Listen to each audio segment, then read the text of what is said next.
Welcome to the Regulatory Mix on YouTube. We are happy to have you view our channel. Check out other episodes on various topics on our channel.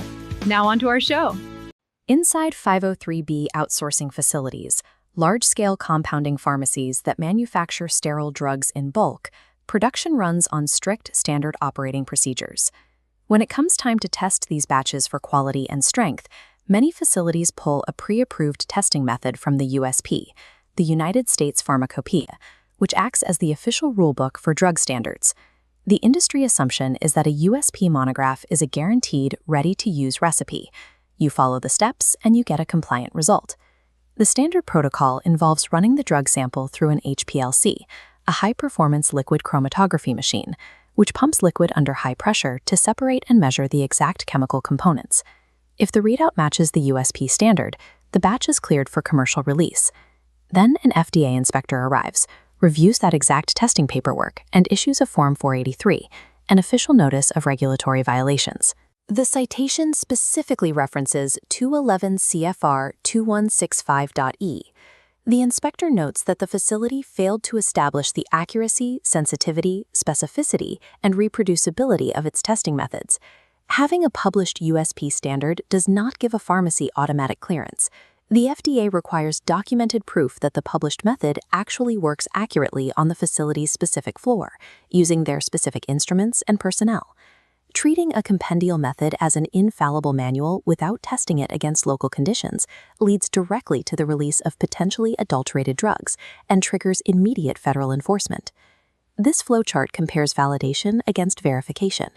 Validation, covered under USP Chapter 1225, is the creation and testing of a brand new method in a highly controlled, isolated environment.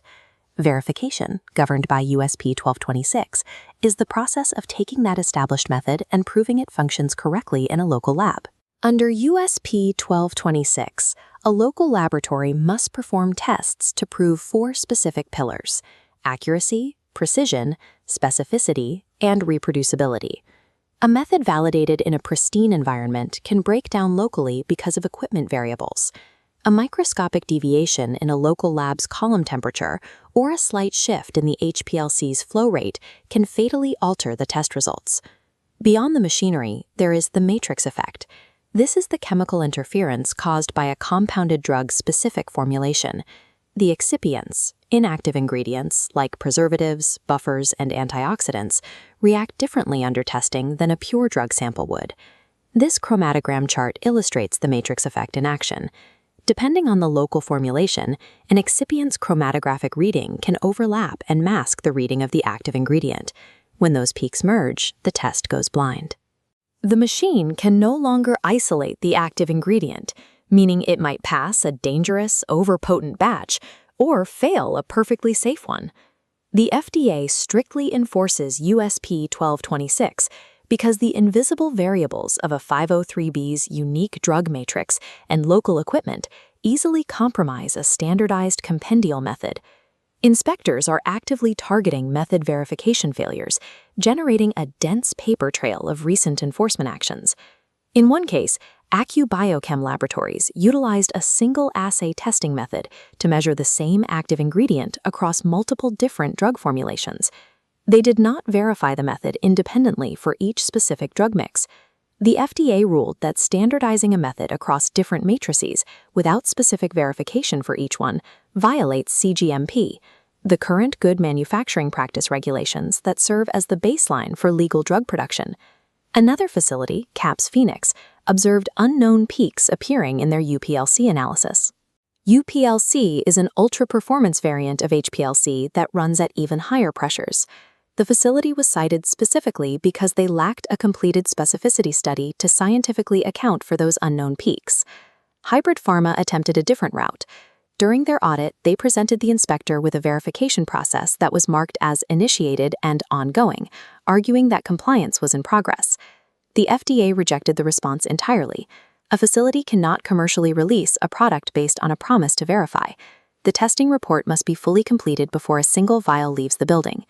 In the eyes of federal regulators, incomplete, ongoing, or generalized method verification is treated exactly the same as having absolutely no verification at all. To manage the complexity of testing, many 503B facilities outsource their analytical work to third-party contract testing labs. They send the sample, pay the fee, and assume they have also outsourced the regulatory liability. Looking at this workflow reveals the regulatory trap. If the contract lab fails the required USP 1226 verification on the specific formulation, the resulting certificate of analysis is invalid. The FDA holds the compounding facility responsible for adulterated products. The 503B facility owns the final liability. Before releasing any batch into the market, the facility must secure documented proof that the compendial method operates correctly under their actual local conditions of use. Method verification is not a voluntary best practice, a recommendation, or a theoretical exercise. It is a strict, enforceable legal requirement under current good manufacturing practices. The USP writes the standard, but the facility has to prove it works. Assuming a published method is a guarantee is the fastest route to 𝗵𝗲𝗂𝗏. Thanks for watching our show. If you like the show, please subscribe, comment, like, or share with a friend or colleague to keep the mix moving. Thanks again, and have a great day.